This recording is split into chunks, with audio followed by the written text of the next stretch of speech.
받을 말씀은 마태복음 28장 18절에서 20절 말씀입니다. 다 함께 합독하시겠습니다. 예수께서 나와 말씀하여 이르시되 하늘과 땅의 모든 권세를 내게 주셨으니 그러므로 너희는 가서 모든 민족을 제자로 삼아 아버지와 아들과 성령의 이름으로 세례를 베풀고 내가 너희에게 분부한 모든 것을 가르쳐 지키게 하라. 볼지어다 내가 세상 끝날까지 너희와 항상 함께 있으리라 하시니라. 아멘. 목사님 나오셔서 말씀 주시겠습니다.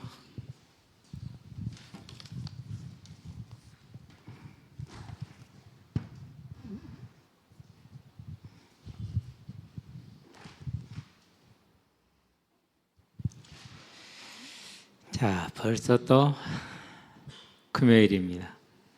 누가 내 시간을 훔쳐갔을까요? 그러죠. 참 이렇게 시간이 빠르다는 게 한편으로는 무척 감사합니다. 저와 여러분이 천국을 볼 날도 멀지 않은 줄로 믿습니다. 기쁘시죠? 예. 휴가가 얼마나 기다려집니까? 우리 학생들은 방학이 얼마나 기다려집니까? 그러죠. 회사원들은 휴가가 얼마나 기다려집니까? 걱정하지 마시고 힘들더라도 좀만 참으시게 되길 바랍니다. 하나님께서 영원한 휴가를 준비하셨기 때문에 그건 안 반갑죠? 예. 우리가 그런 것 같아요.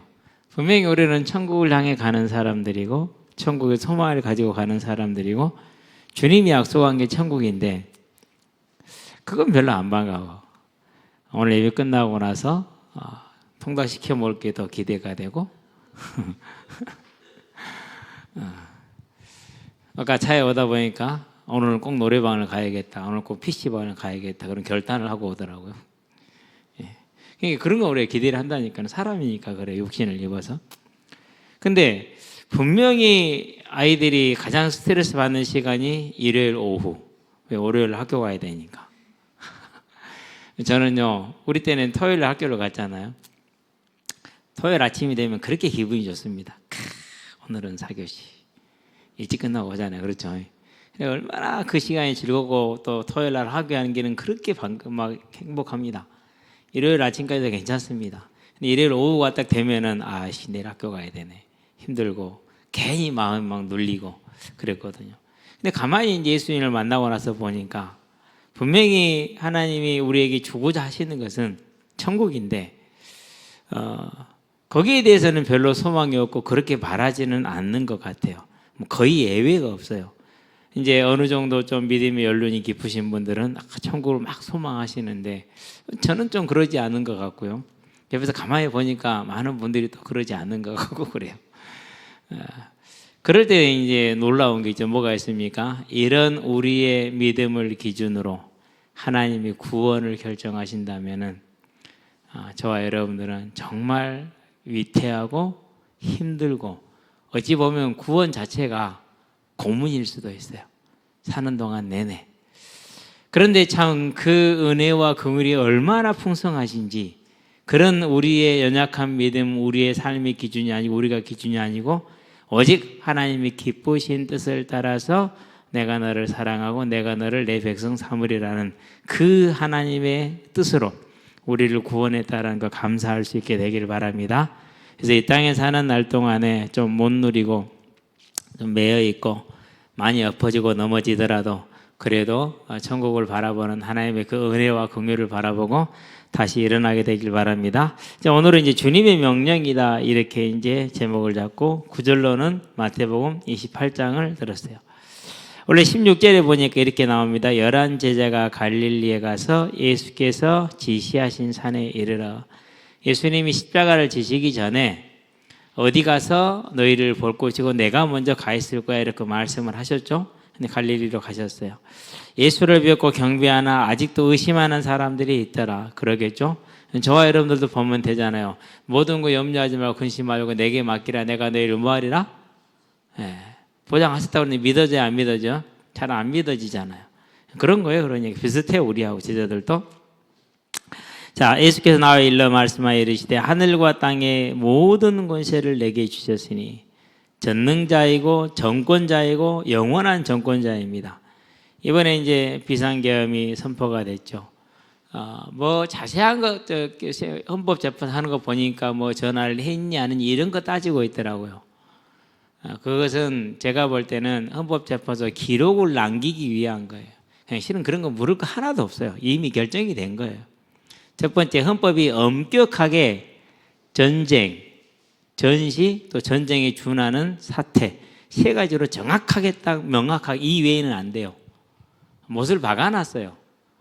왜 이게 친위 쿠데타가 많이 일어나기 때문에 그 세 가지 외에는 할 수 없도록 못을 박아놓은 거예요.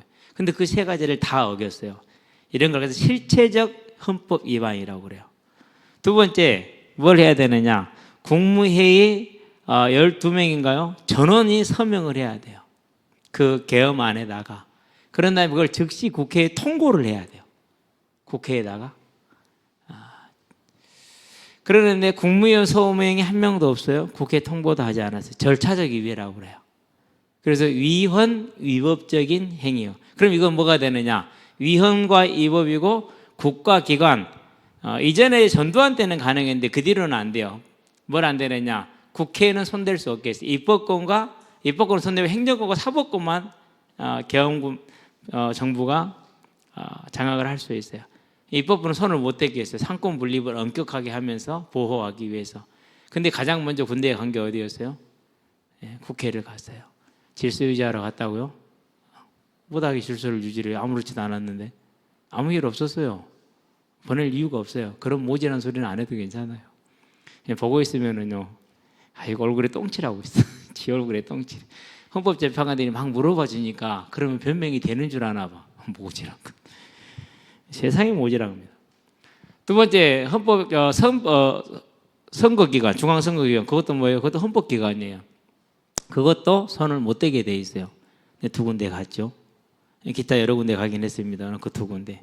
그래서 실체적 위반, 절차적 위반, 그리고 내란 행위. 빼도 박도 못합니다.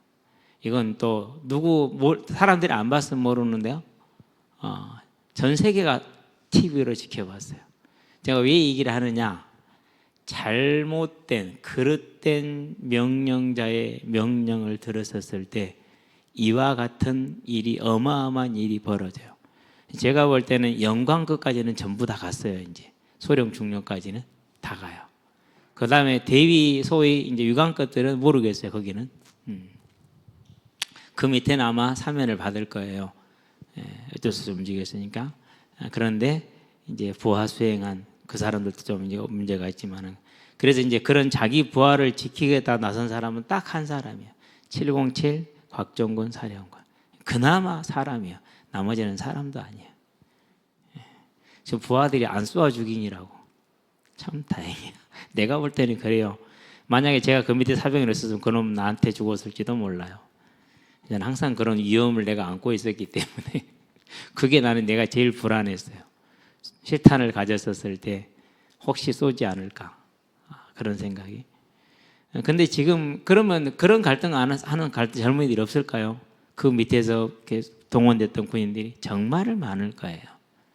그런 갈등. 그래서 평소보다 이번에 계엄에 동원됐던 특전사, 특별히 특전사 군인들, 하사관들은 4.8배 전역하는 게 지금 평소 기간보다. 내가 반란군이 된 거야. 나도 모르게.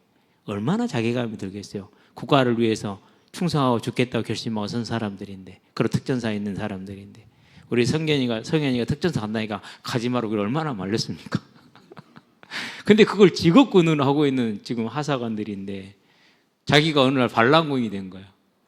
얼마나 자괴감이 들겠어요. 그릇된 세상의 명령을 받으면 이렇게 돼요. 그러나 저와 여러분을 부르시고 저와 여러분의 명령을 내리시는 하나님은 그렇지 않아요. 뭐라고 말씀하셨습니까? 하늘과 땅의 모든 권세를 내게 주셨다. 참새 한 마리가 떨어지는 것도 하나님의 손에, 풀 한 포기가 베어지는 것도 하나님의 손에, 그것 모든 권세가 하나님의 손에 있는 게 누구에게 주어졌다고? 이제는 예수님에게 주어졌다. 그 주님이 저와 여러분의 명령합니다. 뭐라고 명령합니까? 몇 가지 정리를 해봤어요. 명령을. 서로 사랑하라. 요한복음 13장 34절 한번 봐볼까요? 자, 우리 학생들 한번 찾아봅시다. 13장 34절에 보니까 새 계명을 너희에게 주노니, 저는 한 번에 펴졌네요. 감사하다. 새 계명을 너희에게 준다고 그랬어요. 서로 사랑하라. 내가 너희를 사랑한 것 같이. 이제 여기는 불가능하죠. 내가 너희를 사랑한 것 같이. 좋아요, 여러분. 그거 돼요, 안 돼요? 잘 안 되잖아요. 그렇죠. 그래서 언제나 우리는 주님 앞에 보면 우리 믿음과 우리 의로는 구원의 그 그림자도 밟아보지를 못해요. 근데 어쨌든 하나님 명령은 서로 사랑하라입니다. 저와 여러분은 주님이 우리를 사랑한 것 같지는 못하지만은 사랑하려고 애를 쓰는 그런 사람들이 되기를 바랍니다. 하나님이 우리에게 명령하신 겁니다. 자, 요한복음 폈으니까 15장 가봅시다. 12절 봐볼까요? 내 계명은 곧 내가 너희를 사랑한 것 같이 너희도 서로 사랑하는 이것이니라, 그렇게 얘기를 했어요. 저와 여러분은 신앙생활 하는 동안에 우리 주변에는 특별히 성도들, 교우들을 정말 보살펴주고 사랑하는 그런 저와 여러분이 되기를 바랍니다. 한 구절만 더 볼까요? 베드로전서를 갑니다. 1장 22절을 봐봅시다. 베드로전서 1장에 보니까 22절 이렇게 말합니다. 너희가 진리를 순종함으로 너희 영혼을 깨끗하게 하여 거지지 없이 형제를 사랑하기에 이르렀으니 마음으로 또 뜨겁게 서로 사랑하라 그랬어요. 근데 이게 참 어렵더라니까요. 우리 이익에 관련될 때, 어떤 또 기분에 관련될 때, 공차할 때, 족구할 때 이게 잘 안 돼. 족구 얘기 좀 쓰는데요. 요즘 이지훈이가 남성 호르몬 폭발하는 것 같아. 한번 해야죠. 삐딱가 있어갖고 목사님 족박 한번 해야죠. 경주 저도 같이요. 저 목사님 이길 수 있어요. 덤벼라. 이기겠습니까? 어제는요 박경환이하고요 망현우가요 한 팀이 됐어요. 저하고 정건우가 한 팀이 되고요. 우리 건우가 발이 참 제각각이에요. 공이 어디로 튈지를 알 수가 없어요. 본인도 모르고 나도 모르고 아무도 몰라요. 해가지고 1대0으로 이제 경환이 팀 한 점을 가져갔어. 자신감이 딱 붙은 거야. 목사님 엉덩이 콜. 건우가 아무리 발이 다각도여도 저 정도는 이길 수 있거든요. 조금 지나니까 이제 뒤집어졌잖아요. 그때부터 현우하고 경환이가 억지를 쓰고 꺽지를 쓰는데 안 본 사람은 몰라요. 참 감사했어요. 족구하면 10년은 젊어지는 것 같아요. 얼마나 웃는지, 하여간에 두 사람이 이렇게 얼마나 웃겨주는지요. 졌거든요. 연습 게임. 정말로. 똥 누가 하는 수준이냐. 초등학교 6학년 올라갈 이지훈이 하는 거예요. 서브 실패하잖아요. 목사님 공 체크 주세요. 얼른. 공 체크하면 그래. 근데 경환이 내보다 억지를 더 쓰는 게 누구냐? 지훈이하고요. 이놈들이 억지를 더 써요. 요즘은. 아예 그냥 말이 안 통해. 다 주면서 하는데. 그러니까 그럴 때 이제 저는 누구한테 주로 짜증을 내느냐? 주로 저랑 파트너가 된 이제 건우 내지는 우석이. 우석이는 너무 웃긴 게요. 중앙선을 쓰잖아요. 그럼 지금 밖으로 반대편으로 넘어가요. 왜 가는지를 모르겠어. 넘어가다 꼭 그 웃긴 모습 있죠. 최고 웃긴 모습으로. 상대방은 좋아 죽어요. 그 모습이 화가 나. 우리는 서로 사랑하기 참 어려운가 봐. 그렇다 하더라도 저와 여러분은 주님을 닮은 사람들로 한 걸음 한 걸음 나가시게 되길 바랍니다. 그런 다음에 주신 명령이 뭐였냐? 용서하라예요. 참 어려운 명령이죠. 그렇죠? 우리가 참 못하는 거예요. 저도 그렇고 여러분도 그렇고. 마태복음 6장 주기도문에서 이제 12절에 그러죠. 우리가 우리에게 죄 지은 자를 용서한 것 같이 우리의 죄를 사하여 주옵시고. 그러니까 무슨 말입니까? 그것을 14절, 15절에 보충해서 설명을 하죠. 너희가 용서하면 너희도 용서를 받을 것이고 너희가 용서하지 않으면 너희도 용서를 못 받을 것이고. 저와 여러분들은 주님의 말씀이기 때문에 중요하게 여겨야 됩니다. 참 어려워요. 저도 무척 이기 어려워요. 지금도 마음이 서운해요. 내가 어떻게 해줬는데 그런 게 있어요. 뭐 해주길 지가 뭐 얼마나 해줬어요? 내가 가지 해줬어요? 내가 가지 해준 거 없잖아요. 내가 뭐 신장을 줬으면 콩팥을 줬습니까? 그런 거 아니잖아요. 그죠? 그 신장 콩팥은 내 것도 아니잖아요. 하나님이 만들어 놓으신 것이지. 내 것은 아무것도 없죠. 그런데도 불구하고 서운해. 내가 종으로서 하나님의 것을 가지고 살고 하나님의 말씀대로 살다가 그걸 조금 나눠준 것뿐이 전달한 것뿐인데 그것도 못 알아준다고 서운해. 참 저와 여러분들은요 본질적으로 죄인의 본성을 지금도 가지고 있다는 건 이론의 여지가 없어. 그렇다 할지라도 저와 여러분은 이러한 재상 아래에서 용서가 안 된다 할지라도 용서하기 위해서 노력하는 하나님의 사람들로 세워져 나가시게 되기를 바랍니다. 참 어려운 일입니다. 누가복음을 가봅시다. 17장을 가봅시다. 정말 하나님이 제일 어려운 얘기를 써놓으셨어요. 17장 3절 4절을 볼까요? 너희는 스스로 조심하라. 만일 네 형제가 죄를 범하거든 경고하고 회개하거든 용서하라. 참 어렵죠. 만일 하루에 7번이라도 네게 죄를 짓고 7번 내게 돌아와 내가 회개하노라 하거든 너는 용서하라. 여러분 같으면 뭐라고 하실 거예요? 우석이 뭐라고 할래? 답은 하나 정해졌잖아. 뭐라고 그럴까요? 장난하냐? 안 그런가요? 하루에 7번이야. 그건 장난이지 이게. 우리는 그렇게밖에 반응할 수가 없어요. 여기서 안 그럴 사람 누가 있는가요? 다 그럴 거야. 저도 그럴 거고. 우리는 그래 너 장난하냐? 근데 주님은요 가만히 다시 돌아보면요 우리는 하루에 수십 번을 주님을 거역하고 살아요. 그런데도 주님은요 언제나 부르면 동일한 음성으로 대답을 하셔요. 그런 걸 보면은요 참 이게 하나님의 은혜가 아니면은 구원은커녕 오늘 하루도 바르게 살아갈 수 없는, 온전하게 살 수 없는 이 주님의 명령을 가지고 우리를 쳐다보면 있잖아요. 죄인이 아는 사람이 단 한 사람도 없어요. 잘했다 주장할 수 있는 사람 단 한 명도 없어요. 그 다음이 공급하라 이랬었습니다. 공급하라. 베드로전서를 가봅시다. 4장입니다. 11절을 봐볼까요? 제가 이제 연보금할 때 쓰는 성경 구절입니다. 그렇게 또 되기를 위해서 하는 기도 제목이기도 하고요. 만일 누가 말하려면 하나님의 말씀을 하는 것 같이 하고 진실한 것만 얘기하라는 겁니다. 누가 봉사하려면 하나님이 공급하시는 힘으로 하는 것 같이 하라. 그래서요. 자, 우리 학생들 생각해 봅시다. 지난번에 새끼 내가 샀잖아. 이번 네가 사라고. 그래요, 안 그래요? 내가 맨날 너 사줬잖아. 한 번 더 한번 사야지. 그런 얘기해야 안 해요. 우리는 일상으로 그렇게 살잖아요. 그렇죠? 아씨, 내가 샀는데 또 사게 하네. 아씨, 짜증나네. 나 안 갈 거야. 우리는 그런다니까요. 그러는데 주께서 하시는 말씀이 뭡니까? 하나님이 공급하시는 힘으로. 하나님이 공급하시는 힘이라는 건 무슨 말입니까? 있는 거 다 쓰라는 얘기입니다. 왜 다 하나님께 왔잖아요. 가능해요? 저부터가 힘들 것 같아요. 하나님이 공급하신 힘으로 하는 것 같이 하라. 로마서를 가볼까요? 찾기 쉬우니까 12장을 갑니다. 13절에 보니까 이렇게 얘기를 합니다. 자, 성도들의 쓸 것을 공급하며 손 대접하기를 힘쓰라 그랬어요.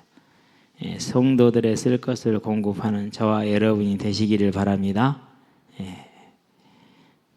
참 어려운 얘기지만은 기쁜 일입니다. 자, 그런데 무슨 명령을 주셨느냐? 너희는 거룩하라 그랬어요. 이건 구약도 한번 가봅시다. 항상 제가 구약에서 여러분 꼭 기억하시라고 레위기죠. 11장이죠. 몇 절이요? 45절. 44절부터 봅시다. 레위기 11장 44절을 봐야 그 전부터 실은 봐야 되는데 자 44절 볼까요? 나는 여호와 너희의 하나님이라 내가 거룩하니 너희도 몸을 구별하여 거룩하게 하고 땅에 기는 길짐승으로 말미암아 스스로 더럽히지 말라. 나는 너희의 하나님이 되려고 너희를 애굽 땅에서 인도하여 낸 여호와라. 내가 거룩하니 너희도 거룩할지어다. 그랬어요. 하나님이 우리 하나님 되기를 간절히 원하세요. 그래서 거룩하기를 원해요. 하나님이 거룩하신 분이니까. 그럼 저와 여러분을 그 하나님의 명령을 따라가는 삶이 되기를 바랍니다. 그럼 어떻게 거룩하라는 겁니까? 데살로니가 전서에 가면은 나옵니다. 데살로니가에 갈까요? 네. 4장을 봅니다. 자, 너희를 향한 하나님의 뜻은 이것이니 곧 너희의, 자, 하나님의 뜻은 이것이니 너희의 거룩함이라. 곧 음란을 버리고 각각 거룩함과 존귀함으로 자기의 아내를 대할 줄 알고 하나님을 모르는 이방인과 같이 세욕을 따르지 말고 이 일의 분수를 넘어서 형제를 해하지 말라. 이렇게 얘기를 합니다. 저와 여러분들은 하나님의 성전된 몸이라는 것을 기억하시게 되길 바랍니다. 그래서 고린도전서를 꼭 봐야 됩니다. 3장을 가볼까요? 우리가 잘 아는 16절은 잘 알죠. 17절은 잘 모르죠. 자, 고린도서 3장 16절 17 두 절을 봅시다. 자, 너희는 너희가 하나님의 성전인 것과 하나님의 성령이 너희 안에 계시는 것을 알지 못하느냐? 누구든지 하나님의 성전을 더럽히면 하나님이 그 사람을 벌하시리라. 하나님의 성전은 거룩하니 너희도 그러하니라. 저와 여러분이 뭐라고요? 우리 몸이 하나님의 성전이에요. 그래서 하나님의 성전이 이 몸을 소중하게 다루시게 되길 바랍니다. 소중하게. 저는 그래서요, 이 땅에 있는 모든 것을 다 소중하게 다뤄요. 제 몸도 마찬가지지만. 제가 제일 많이 쓰는 게 공원이잖아요. 거기 있는 풋살장. 그 풋살장 누구 거죠? 그 풋살장이 우리 아버지 거요. 그게 내 거요. 뭐 해야 돼요? 잘 써야 돼요. 그래서 부서져 있으면 손도 봐놓고 항상 그래요. 청소도 해놓고 내 거니까. 내 것 아니면 그렇게 안 하지. 그건 내 거거든요. 여러분 스스로가 선택하시게 되길 바랍니다. 종의 삶을 살 것인지 주인의 삶을 살 것인지. 저와 여러분은 주인으로 서게 되길 바랍니다. 그게 아름다운 모습이에요. 주인된 모습이고 그것이. 그렇죠? 저와 여러분은 이 하나님의 명령. 자, 고린도 전서를 받는 후서로 가볼까요? 좀 넘기니까 되니까 후서 7장을 가봅시다. 1절. 그런즉 사랑하는 자들아 이 약속을 가진 우리는 하나님을 두려워하는 가운데서 거룩함을 온전히 이루어 육과 영의 온갖 더러운 것에서 자신을 깨끗하게 하자 그랬어요. 그래서 저와 여러분들이요 거룩한 삶을 살려면은요 필요한 게 있어요. 뭐가 있느냐? 말을 예쁘게 해야 돼. 말을 예쁘게 하게 되길 바랍니다. 말을 예쁘게 해야 돼요. 말을 예쁘게 하고 아름다운 마음을 가지면은요 참 즐거워요. 이제 오늘 공을 차는데요 조그만 애가 있어요. 요만해 몇천 원 먹고 1, 2년 하는지 이렇게 커지겠지만 민수라는 아이인데 중학교 1학년 올라가야 이제 좀 속에 잘 모르는 사람들랑 잘 안 어울리더라고. 보고 저들끼리 공 찰 때는 잘 차거든요. 우리하고 찰 때는요 잘 안 해요. 가만히 서 있고 막 그래요. 그래도 오늘은 열심히 차요. 근데 상대방이었어. 얘가 빨라, 눈치도 있어, 개인기도 돼, 힘도 좋아. 내가 이제 잘하네 그랬거든요. 그럼 계속 잘해서 잘하네 계속 그랬어요. 그 다음부터 이놈 새끼 나만 보면 힘을 내고 덤비네. 네. 재밌어요. 그러니까 저와 여러분들이요 우리의 삶을 아름답게, 제가 왜 그러면 어떻게 해서 그 아이가 그렇게 된 거예요? 말을 거룩하게 했잖아요. 뭐 한다고요? 잘하네. 칭찬해 주는 거죠. 주로 요즘은 칭찬을 많이 해요. 얻어 듣는 사람이 몇 사람 있어요? 우리 정건우라고. 우리 사료가 하는 말이 있어요. 어이, 눈 집에 놓고 온노? 기 좀 달고 살지? 기 좀 열고 살지? 공을 잡으면은 불러도 대답이 없고 보여도 움직임이 없고 그냥 오직 직진이야. 가다가 부딪혀 깨져. 그러면 아파. 오늘도 아파갖고 목사님 못 뛰겠어요. 그래 글래스 받았는데 나가야지. 유리몸. 내일은 멀쩡하게 올 거예요. 그래가 또 어디 아프다 또 나가 앉아있을 것이에요. 얼마나 징징거리지 몰라요. 군대 가 있는 김준희가 징징이 1이고 정건우가 징징이 2예요. 저와 여러분들은 우리의 삶을 항상 영과 역에 온갖 더러운 것, 특별히 말을 예쁘게 하시게 되기를 바랍니다. 그게 가장 중요한 겁니다. 그 다음에 뭐라고 말씀하셨냐? 충성하라 그렇게 얘기를 하셨어요. 고린도서가 먼저 나올 거죠. 고린도서 4장 2절에 보니까 맡은 자에게 구할 것은 뭐라고 그랬습니까?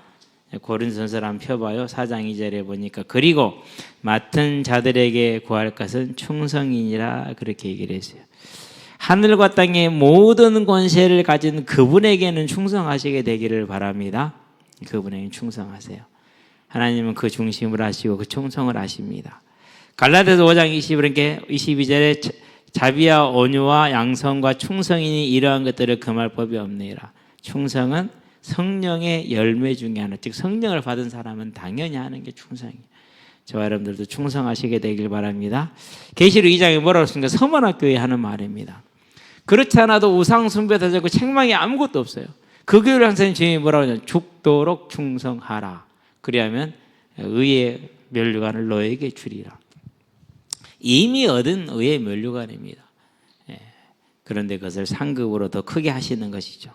저와 여러분은 우리를 위해서 하늘 보좌를 버리고 이 땅에 오셨고 수많은 우리들의 매 순간 반복되는 그런 모든 거역을 다 용서해 주고 계시고 우리를 위해서 십자가를 지신 그 주님에게는 충성할 수 있는 우리의 삶이 되시기를 바랍니다.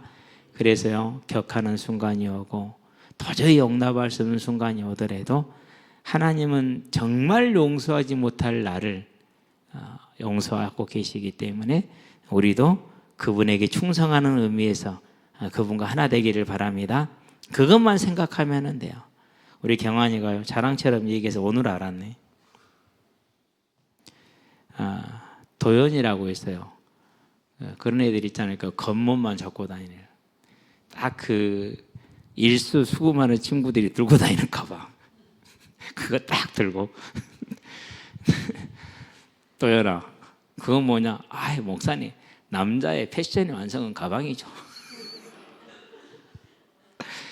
야, 폼 난데 꼭 일수하는 사람 같은데 제 패션입니다. 그래요. 꼭 약한 놈들한테 한번 뜰까? 한번 뜰까? 이러거든요. 그러다가 이제 경환이를 살살 놀렸는가 봐. 그걸 못 참고 때렸어. 그것도 교회에서, 골략교회에 있으면서. 골략교회 다니는 친구들에게 교회 말썽쟁이들이 몇 명이 있대. 누군지 알아? 말 안 해도. 경환이부터 시작해서. 아니, 때려봐. 너 때리면 누구 손해예요? 그러면 내 손해지. 그래, 영민이가 판사가 됐어. 야, 이 새끼야, 너는 몇 호야? 아니, 이놈들이 하도 사고를 쳐서 법원에 가서 판사 앞에 서보고 보니까 알아. 이제 저거들이 다 알아. 몇 호인지. 너 몇 호야, 임마?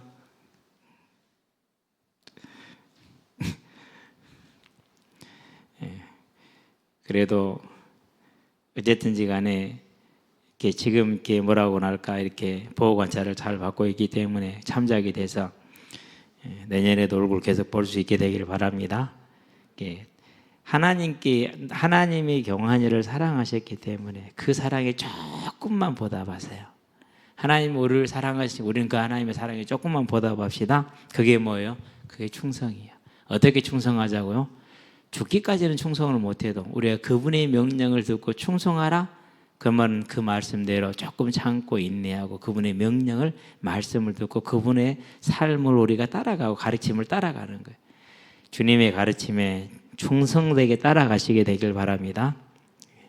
기도하라고 얘기해 주는 거예요, 지금 우리 경환이. 그래서 많이 순해졌어요. 사람도 되고 이제. 자, 이제 오늘 본론입니다. 오늘 본론에 보니까 마태복음 28장에서 얘기를 하죠. 아직도 의심하는 사람들이 있습니다. 그들에게 말씀하십니다. 하늘과 땅의 모든 권세를 내게 주셨으니 그러므로 너희는 가서 이랬어요. 모든 족속을 제자로, 모든 민족을 제자로 삼아 아버지와 아들과 성령의 이름으로 세례를 베풀고. 지금 고민이 있어요. 중동초등학교 1학년들이 들어왔는데 막 그 연예인들이 몇 명 들어왔어요. 같은 이름이죠. 동명이인으로. 그 중에 제일 이제 기억에 남았던 일 중에 하나가 그런 애들 중에서 공정배라고 있어요. 정말 쬐끄만하니 키웠고 그랬거든요. 근데 글마가 이제 중2가 됐어요. 요즘은 이제 자주 와요. 자주 와서 같이 어울려요. 근데 이제 그 중에서 또 하나는 이제 백운초 나온 애가 있어요. 동근이라고. 걔는 백운초를 나왔어요. 얘 이제 정배는 중동초를 나왔고, 얘들이 중학교에서 만났죠. 근데 애들이 얼마나 그래도 중2인데 순하냐면은요, 6학년 형들이요, 6학년 동생들이 뭐 이것들 잡아 먹으려고 그래요. 그래도 그걸 받아줘요. 만약에 경환이 중2 때 6학년들이 그랬다면 그냥 죽었어. 근데 얘네들은요, 그거 다 받아줘요. 그냥 웃어주고. 뭐, 그 뒤에 뭐 그런 것도 없어요. 근데 하나님 왜 부족했어요? 그쵸? 전에는 얼굴만 알다가 지금은 이제 같이 하는데. 얘들 복음을 전해야겠는데, 그걸 이제 기회를 잡는 걸 놓고 이제 기도를 하고 있어요. 분명히 나는 명령을 받았고 하나님이 붙여주셨으니까. 얘들하고 이제 몇 번씩 차니까 그나마 좀 이렇게 친해지긴 하는데 아직도 얘들은 이게 뭐라고 그럴까 쉽게 잘 안 친해지는 아이들. 좀 그런 성향이 있어요. 순한데 대신에 아마 좀 순해서 그럴 수 있죠. 저와 여러분의 주변에 만나는 모든 이들이 하나님의 부르심 속에서 복음을 듣게 하는 것이 우리들의 일인 줄로 믿습니다. 이게 저와 여러분의 기도가 되기를 바랍니다. 명령이기 때문에 무조건 해야 될 일입니다. 제가 얼마나 고민이 되겠어요. 항상. 오늘 또 이제 목사님 저희 들어왔어요. 어서 와. 목사님 공원하면서 저기 여기서 좀 놀다 갈게요. 아나 이거 가져가라. 우리 양찬원이 얼마나 알뜰한 살림꾼이냐. 절대 지공 다른 사람이 찰 수 없어. 저만 차야 돼. 한 번도 빌려주는 걸 못 봤어. 처음에 개공 가지고 왔거든요. 내 공이라고 내놓으라고 목사님 거 가져가라고. 야, 내 거 써. 애기 거 쓰지 말고. 같이 이렇게 하는데요. 이제 많이 그래도 이제 이렇게 올 겨울 들어서 계속 지금 그러고 있으니까 이제 그래야겠죠. 그게 또 이제 어제 한 녀석이 왔어요. 오랜만이다. 저 병원에 있었어요. 하여간에 애들 웃겨. 왜? 다쳤다는 거예요. 이제 뭐 하다가. 그래가지고 하는 말에 그래요. 다인실을 싫어한대요. 그래서 2인실에 있었는데 다행히 살아서 혼자 썼대. 왜 다인실이 싫어? 이유를 들어보실래요? 참 이렇게 어린애다워요. 지금 중3인가? 고1로 올라가는구나. 다인실에 한 번 있었는데 바나나 우유를 냉장고에 넣어놨나 봐. 무슨 말인지 알겠죠? 근데 그걸 누가 먹어버렸대. 그 다음부터는 다인실이 싫대. 그래서 바나나 우유가 얼마나 한다고. 여러분이고요. 우리는 웃잖아요. 걔네들한테는 그때는 그 시절엔 그게 뭐예요? 그렇게 중요한 거예요. 여러분 1인실하고 다인실이 비용이 같습니까? 그 1인실로 다인실 그 비용 차이면 바나나 우유를 산처럼 싸놓고 먹을 수 있잖아요. 근데 그게 중요한 게 아니야. 내 바나나 우유를 어떤 식으로 먹어본 거 이게 중요한 거야. 이랬어요. 아이들이 뭐 그냥 모르고 먹지 않았을까? 목사님 아니에요. 엄마가 줬겠죠. 그러니까 먹었겠죠. 계속 줬겠죠. 그러니까 먹었겠죠. 얼마나 양심 없어요. 저는 정말 싫어요. 그럼 너는 양심 있냐? 하고 하려다가 또 그거 하면 안 되니까. 요즘 예배 안 가냐? 이제 교회 가기 싫어요. 그러면서 누구 때문에 교회 가기 싫대? 그건 핑계고 이번에 수련회 하는데 온나? 시간 되면 갈게요. 강주에 친구들 놀러 가려고. 가지 말고 와라. 생각해 볼게요. 와라잉. 주님의 전도 명령이죠. 그러면 제가 아이를 교회를 데려오기 위해서 그러겠습니까? 그 바나나 우유 때문에 다인실이 싫고 1인실이 좋다라는 그런 정서를 가진 여린 아이, 얼마나 정서가 여린이 그렇죠. 그런 아이를 보듬고 달래서 함께 이해하고 수용하고 같이 천국의 예정을 가기 위해서 그러는 거죠. 저와 여러분요, 이제 이 주님의 명령에 우리가 예민하게 반응할 수 있게 되길 바랍니다. 잘못된 명령권자의 잘못된 명령을 들었었을 때는 일신을 명하게 됩니다. 청문회 때 보니까 어떤 국회의원 질문하더라고요. 군생활 몇 년 하셨습니까? 38년 4개월인가 했다고 그럽니다. 그럼 계엄사령관 몇 시간 했습니까? 잘 모르겠네요. 6시간 하셨죠? 그런 것 같다고. 그러면은 그 6시간하고 군생활 38년, 39년을 바꾸시겠습니까? 39년 군 생활을 얼마나 명예롭게 잘 해왔습니까? 그런데 그 잘못된 6시간을 바꾸려고 그럽니까? 지금이라도 국민들 앞에 바르게 말하고 사실을 다 말하고 용서를 구하십시오. 그래야 그 시간을 지킬 수 있습니다. 이렇게 얘기를 하더라고요. 참 합당한 그런 공고인 것 같아요. 그렇죠. 저와 여러분들은요, 잘못된 그 명령 하나에 평생 군인의 일이 뭐가 됐어요? 다 망하게 되는 거예요. 그럼 우리 주님은 그런 주님이 아니잖아요. 명령을 내리고 자기 살겠다고 도망가고 부하들에게 뒤집어쓰고 부하들을 모함하는 그런 못된 사람이 아니잖아요. 못된 놈이 아니잖아요. 그렇죠? 자기를 십자가에 내어주신 분이잖아요. 그런 주님의 명령인데 저와 여러분은 죽도록 충성해도 되지 않겠습니까? 이제 복음을 전하는 일에 우리의 전부를 드릴 수 있는 그런 우리의 삶이 되도록 인도받으시게 되길 바랍니다. 기도합시다. 살아계신 아버지 하나님, 너희는 가서 모든 족속을 제자 삼으라 하셨습니다. 이제 이 하나님의 명령이 우리의 삶의 길이 되고 우리의 삶의 의무가 되고 우리의 삶의 기쁨이 되기를 원합니다. 하나님, 우리를 붙들어 주셔서 우리의 삶이 이제까지는 세상의 연약함으로 부족함으로 넘어졌다 할지라도 이제부터는 성령의 도우심을 따라 이 주님의 명령을 이행할 수 있는 견고한 자의 삶으로 설 수 있도록 우리를 붙드시고 인도하여 주시기를 그리스도신 예수님의 이름으로 기도합니다.